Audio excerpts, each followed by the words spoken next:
Hello class 12th।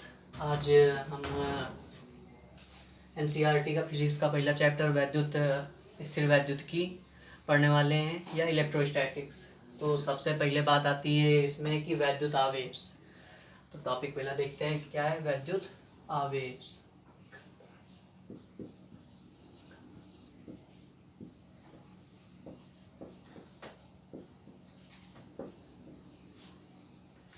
या इसको charge भी कहते हैं।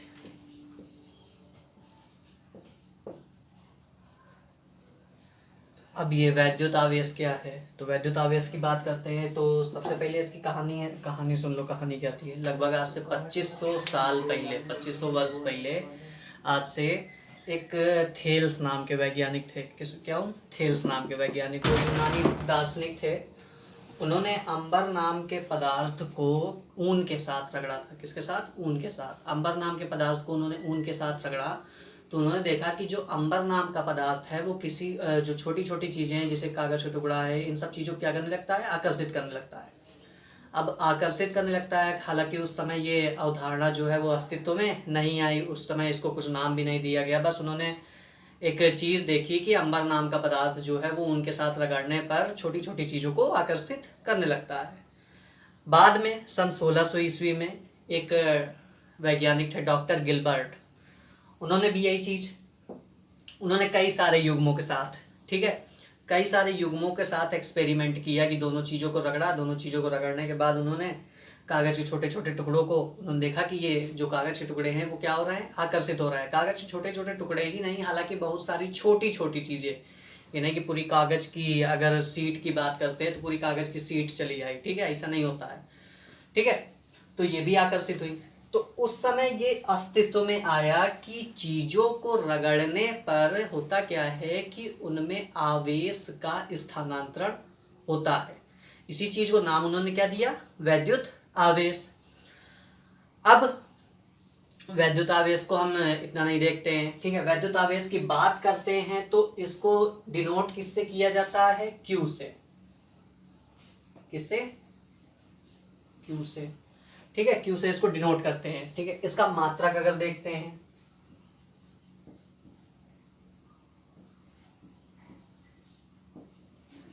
मात्रक देखते हैं तो मात्रक देखो कैसे निकलता है। हम क्लास 11th में पढ़ चुके हैं कि अगर किसी भी चीज का हमें मात्रक निकालना है तो पहले तो उसका सूत्र पता होना चाहिए। सूत्र देखो इसका कहाँ से आता है? धारा का आप सबने सूत्र पढ़ा होगा कि धारा जो होता है वो क्या होती है? आवेश प्रवाह की दर को क्या कहते हैं हम लोग? वैद्युत धारा कहते हैं। तो आई बराबर फॉर्मूला क्या होता है? क्यू बाई टी, ऐसे क्या कहते हैं? आवेश बटे समय, ठीक है।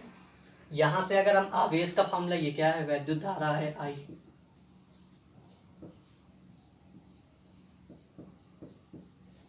यहां से हम क्यू का अगर फॉर्मूला निकाले तो क्यू बराबर फॉर्मूला क्या आता है? आई इंटू टी, ठीक है।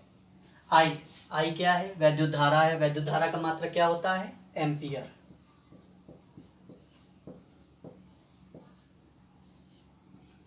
टी क्या है? समय है। समय का मात्रा क्या होता है? सेकेंड। तो एक मात्रक तो ये आया आवेश का, क्या? Ampere into second. दूसरे मात्रक की अगर बात करते हैं तो दूसरा मात्रक इसका डायरेक्ट आवेश का क्या होता है? इसी एम्पियर इंटू सेकेंड को हम लोग अथवा करके ये भी लिख सकते हैं, आप लिखे दे रहे हैं, अथवा कूलॉम। तो आवेश का एक मात्रक क्या होता है? कूलॉम होता है। अब ये कूलॉम कैसे कहा गया? कूलॉम नाम के एक वैज्ञानिक थे, उन्होंने इस चीज पे, आवेश पे बहुत सारी खोज की थी। इस कारण उनके नाम पे इसका एक नया मात्रक रख दिया गया, क्या? कूलॉम। फिर इसकी विमा की बात करते हैं। विमा की बात करते हैं तो कपड़ा कहाँ गया? विमा की बात करते हैं, ये नोट कर लेना सब लोग, ठीक है।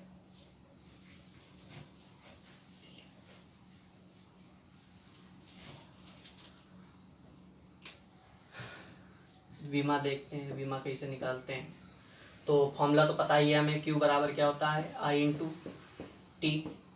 आई वैद्युत धारा है। वैद्युत धारा का विमा अगर बात करते हैं तो वैद्युत धारा की विमा क्या होती है? ए। टी क्या है, समय है, समय की विमा क्या होती है, टी। दोनों को एक साथ अगर ब्रैकेट में लिखते हैं तो इसकी विमा क्या आती है, एटी। ठीक है, ये भी ध्यान रखना। ये हो गया तुम्हारा वैद्युतावेश। इसकी थ्योरी नोट्स भेज दिए थे तो उसमें लिख ली होगी, अगर ये चीज़ ना लिखी हो तो नोट कर लेना। ठीक है, निकाल रहा है।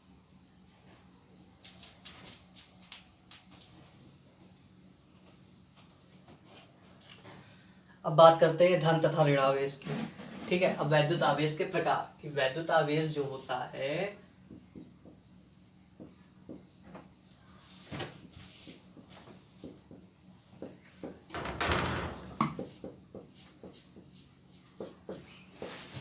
उसके दो प्रकार होते हैं। एक धनावेश होता है, एक होता है ऋणावेश। देखो सिंपल सी चीज है धनावेश ऋणावेश, इसमें कोई अलग सी चीज नहीं है। धनावेश और ऋणावेश में क्या होता है कि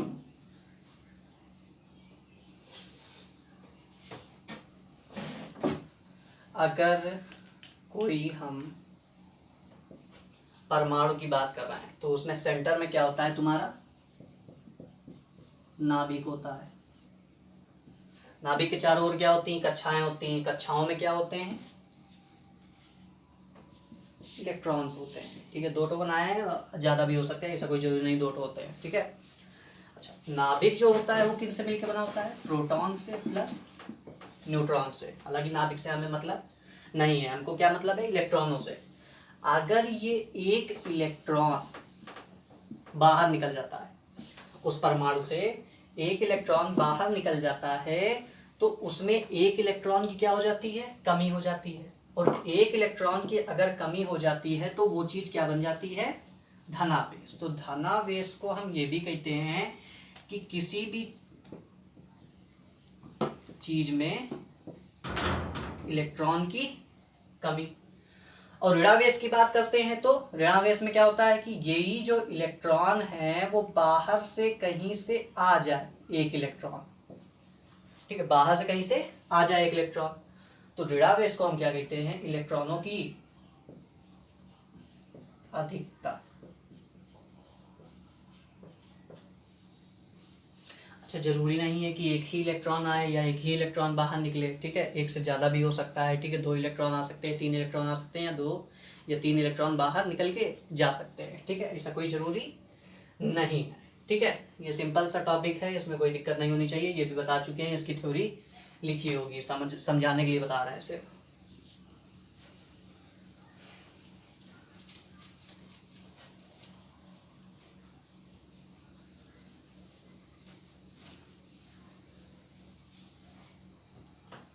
अब आगे बात करते हैं कि वैद्युत आवेश का संरक्षण। हाँ, ये भी लिखवाया था। वैद्युत आवेश का संरक्षण क्या होता है, वैद्युत आवेश का संरक्षण हमसे ये कहता है कि ब्रह्मांड में क्या किसी भी वस्तु में ना तो हम इलेक्ट्रॉन को बढ़ा सकते हैं ना कम कर सकते हैं।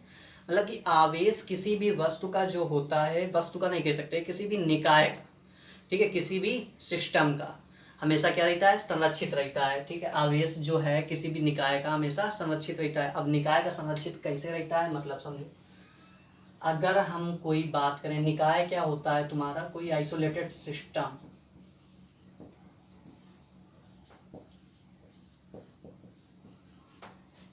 देखो किसी आइसोलेटेड सिस्टम की अगर बात करते हैं तो आइसोलेटेड सिस्टम में होता क्या है, मान लो सिस्टम में कभी भी एक चीज़ नहीं होगी, हमेशा दो चीज़ें या तीन चीज़ें जरूरी हैं। ठीक है, अब देखो वैद्युत आवेश का पहले एक नॉर्मल सा एग्जांपल समझ लो। वैद्युत आवेश के लिए एक नॉर्मल सा एग्जांपल, बचपन में सबने कंघी और बाल वाला एक्सपेरिमेंट किया होगा कि कंघी को सूखे बालों पे रगड़ा होगा और फिर सूखे बालों पे रगड़ने के बाद कागज़ के छोटे छोटे टुकड़े उठाए होंगे। अब वो जो कंघी को हम रगड़ते हैं तो होता क्या है, उसमें जो कंघी होती है वो धनावेशित हो जाती है। धनावेश अभी बता चुके हैं कि किसी भी वस्तु में धनावेश कब आता है, जब उसमें इलेक्ट्रॉनों की कमी होती है। मतलब कि कंघी में क्या हो जाती है, इलेक्ट्रॉनों की कमी। अच्छा, इलेक्ट्रॉनों कमी हो जाती है मतलब क्या होता है, वो जो इलेक्ट्रॉन्स होते हैं वो इलेक्ट्रॉन कहाँ चले जाते हैं, हमारे बालों में चले जाते हैं। और बालों में हमारे कौन सा आवेश आ जाता है, ऋणावेश आ जाता है। ऋणावेश मतलब कि इलेक्ट्रॉनों की अधिकता हो जाती है। अब इलेक्ट्रॉनों की अगर वहाँ पे अधिकता हो जाती है, कंघी में इलेक्ट्रॉनों की कमी हो जाती है। मान लो एक सिंपल सा एग्जांपल समझो कि कोई एक व्यक्ति है, अब उस व्यक्ति के पास शुरुआत में 100 रुपए थे, 100 रुपए थे, 10 रुपए मान लो उसके गिर गए। हालांकि उसको फायदा तो हुआ नहीं, लेकिन 10 रुपए उसके चले गए, तो वो सोचेगा कि अब हमारे पास 90 रुपए बचे हैं, हमको कहीं से 10 रुपए मिल जाएं तो हमारे 100 रुपए पूरे हो जाएं। जिसको 10 मिल गए उसको कोई मतलब नहीं है, उसको 10 फ्री के मिल गए। ठीक है, वही चीज है कि जो चीज धनावेशित हो जाती है उसके पास इलेक्ट्रॉनों की कमी हो जाती है। इलेक्ट्रॉनों की कमी मतलब कि वो चाहेगा कि हमको इलेक्ट्रॉन वो कहीं से फिर से पूरे मिल जाएं। ठीक है, मतलब कि वो अपनी स्थायी अवस्था में आने की कोशिश करता है। और जिस चीज में ऋणावेश है उसको कोई फर्क नहीं पड़ता है, उसके पास इलेक्ट्रॉन बढ़ भी गए तो उसको कोई वो फर्क नहीं है। इसलिए होता क्या है, कंघी जो होती है वो छोटे छोटे कागज के टुकड़ों को आकर्षित करती है। कागज के टुकड़ों को आकर्षित करने का मतलब होता है कि कागज के टुकड़ों को अगर वो आकर्षित कर रही है तो उन कागज के टुकड़े जो होते हैं वो जब तक उसके साथ चिपके हुए हैं तब तक उनमें इलेक्ट्रॉन का आवागमन चलता रहता है, इलेक्ट्रॉन का संतुलन होता है। ठीक है भैया, तुमको 2 की जरूरत है, चलो हम 2 दिए दे रहे हैं, कागज जो है 2 इलेक्ट्रॉन दे दिए। ठीक है, अब समझने की बात यह है कि कागज के टुकड़े चिपकते ही क्यों हैं। कागज का टुकड़ा दूर रहे, ठीक है, कंघी दूर रहे, तब भी तो इलेक्ट्रॉन का आवागमन हो सकता है। अच्छा, एक सिंपल सी चीज सबने पढ़ा है कि आवेश प्रवाह की दर को क्या कहते हैं, धारा कहते हैं। आवेश प्रवाह की दर मतलब कि उसमें क्या प्रवाहित होता है, तुम्हारा इलेक्ट्रॉन प्रवाहित होते हैं। अब इलेक्ट्रॉन अगर प्रवाहित हो रहे हैं तो इलेक्ट्रॉन के प्रवाह के लिए कभी ऐसा देखा है कि बगैर तार के बिजली आ रही है हवा में? ऐसा तो नहीं होता है। ठीक है, तार की आवश्यकता होती है क्योंकि कोई ना कोई मीडियम रिक्वायर्ड है जिसमें इलेक्ट्रॉन चल सके। ठीक है, उसी प्रकार कंघी जब कागज के साथ टच होती है तो उनमें इलेक्ट्रॉनों का आवागमन होता है, हवा में इलेक्ट्रॉनों का आवागमन नहीं होता है। इस चीज को ध्यान रखना। ठीक है, तो आइसोलेटेड सिस्टम में समझ में आ गया होगा। मान लो अगर हम कंघी और कागज वाला ही एक्सपेरिमेंट लेते हैं तो मतलब कि होता क्या है,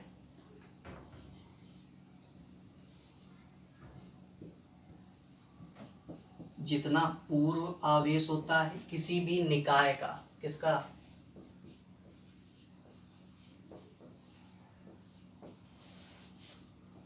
पूर्व आवेश का योग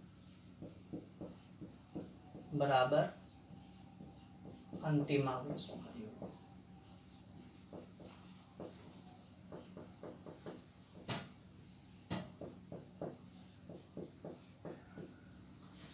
आवेशों, पूर्व आवेशों का योग, अंतिम आवेशों का योग, ये चीज समझ लो। पूर्व आवेशों का योग मान लो अगर हम कोई 3 चीजें ले रहे हैं, ए बी सी, इसको ए नाम दे दिया, इसको बी, इसको सी दे दिया। ठीक है, अब हमने इसको इसके साथ टच करवाया, इसको इसके साथ टच करवाया, कुछ आवेश था, मान लो शुरुआत में इसके पास हमने मान लिया कितना था, Q1 था, इसके पास कितना था, Q2 था, इसके पास कितना था, Q3 था। ठीक है, बाद में इनको आपस में रगड़ा वगड़ा, ठीक है, दोनों को एक दूसरे के साथ टच कराया, कुछ भी करवाया। ठीक है, बाद की अगर बात करते हैं, वस्तु कहीं नहीं चली जाने वाली है। ठीक है, वस्तु वस्तु रहेगी। ठीक है, उसके पास ए के पास कितना हो गया, Q1, बी के पास Q2, सी के पास Q3। तो लिखते कैसे हैं इसको, Q1 plus Q2 plus Q3 बराबर Q1 plus Q2 plus Q3। मतलब कि जितना पूर्व आवेशों का योग होगा, मान लो पूर्व आवेशों का योग तुम्हारा 2 कूलाम था तो अंतिम आवेशों का योग भी तुम्हारा कितना रहेगा, 2 कूलाम रहेगा। अब वो 2 कूलाम, अब जैसे कि होता क्या है कि 3 चीज़ों की बात कर रहे हैं। ठीक है, पहले वाले में 1 कूलाम का था, दूसरे वाले में +3 कूलाम, तो 1 3 4, और तीसरे वाले -2 कूलाम का, तो 4 - 2 कितना बचा, 2 बचा। बाद में हमने रगड़ा वगड़ा तो कुछ अलग हो गया। शुरुआत में इसके पास 1 कूलाम, इसके पास 3 कूलाम, इसके पास -2 कूलाम। ठीक है, बाद में हमने रगड़ा वगड़ा तो पता चला कि इसके पास कितना हो गया, ए के पास अब 2 कूलाम रह गया। ठीक है, बी के पास कितना हो गया, 1 कूलाम हो गया। तो इसके पास कितना होना चाहिए, 1 कूलाम। 1 3 4 -2, इसके पास 2 1 3 -1 कूलाम होगा, ठीक है। तो 3 -1 कितना हो जाएगा, 2 कूलाम, ठीक है। मतलब जितना इसका रहेगा उतना ही इसका रहेगा आवेश, ठीक है। अब ये चीज़ नोट्स में लिखी हुई है, इसको हम बता देंगे बाद में, ठीक है।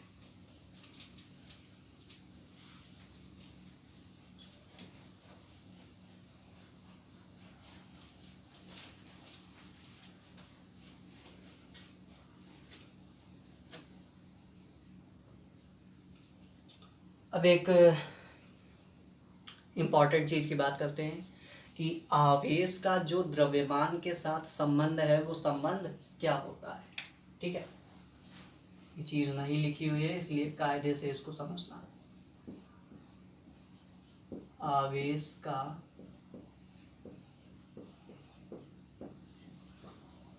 द्रव्यमान के साथ संबंध,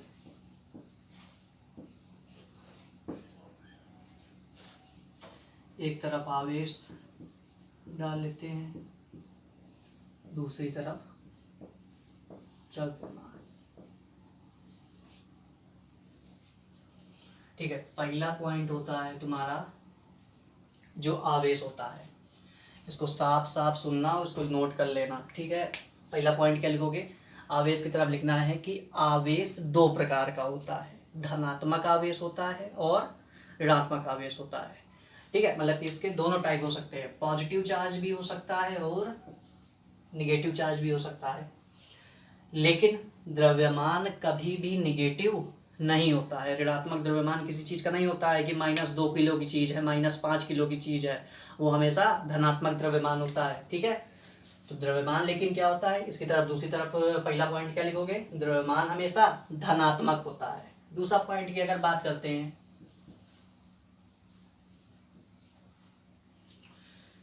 तो आवेश जो है, लिखे दे रहे हैं, आवेश द्रव्यमान पर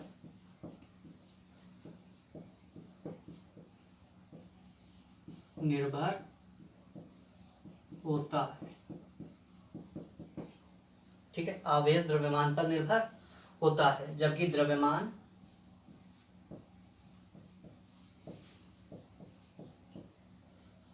आवेश पर निर्भर नहीं होता है। समझने की चीज समझो, ठीक है। आवेश द्रव्यमान पर निर्भर होता है, द्रव्यमान आवेश पर निर्भर नहीं होता है। कैसे?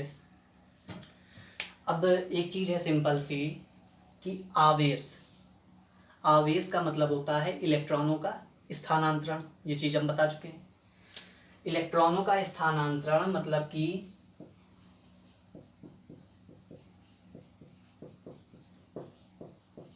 इलेक्ट्रॉनों का स्थानांतरण क्या कहलाता है? आवेश।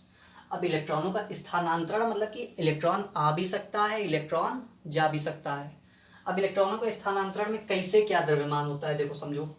इलेक्ट्रॉन का द्रव्यमान कुछ ना कुछ होता है, हमें पता होना चाहिए कि इलेक्ट्रॉन का द्रव्यमान कितना होता है।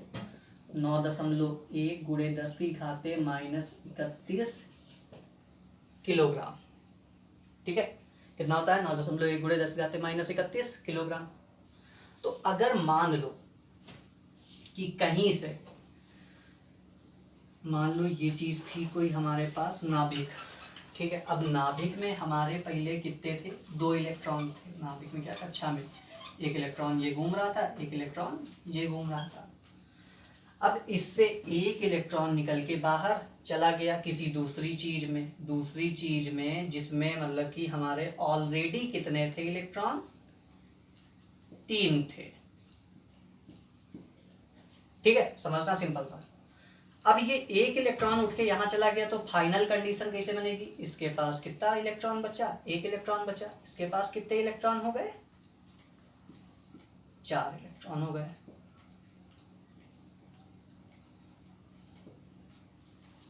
ठीक है। तो अब सिंपल सा सोचो कि यहाँ पे शुरुआत में 2 इलेक्ट्रॉन थे तो द्रव्यमान कुछ ज्यादा रहा होगा। यहाँ पे अब 1 इलेक्ट्रॉन बचा तो द्रव्यमान कम हो गया। यहाँ पे शुरुआत में 3 इलेक्ट्रॉन थे तो द्रव्यमान कुछ रहा होगा, यहाँ पे अब 4 इलेक्ट्रॉन हो गए, द्रव्यमान कुछ बढ़ गया। इसका द्रव्यमान क्या हो गया, कम हो गया, इसका द्रव्यमान बढ़ गया। एक चीज समझने की है, इलेक्ट्रॉन यहाँ से निकल गया, ये कौन सा आवेश, धनावेश। इलेक्ट्रॉन यहाँ पे आ गया, ये कौन सा आवेश, ऋणावेश। तो ऋणावेश का द्रव्यमान हमेशा ध्यान रखना क्या होता है, बढ़ जाता है, जबकि धनावेश का द्रव्यमान घट जाता है।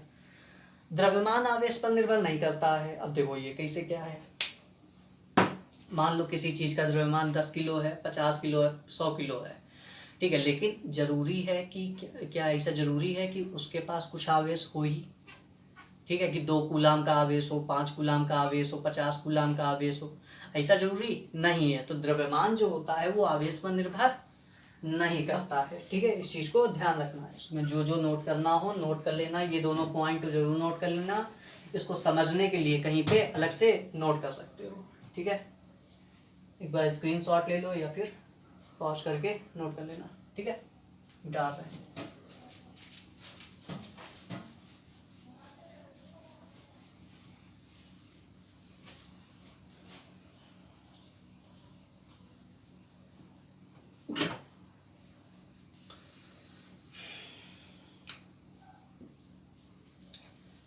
आगे बात करते हैं आवेश का क्वांटम प्रकृति, ठीक।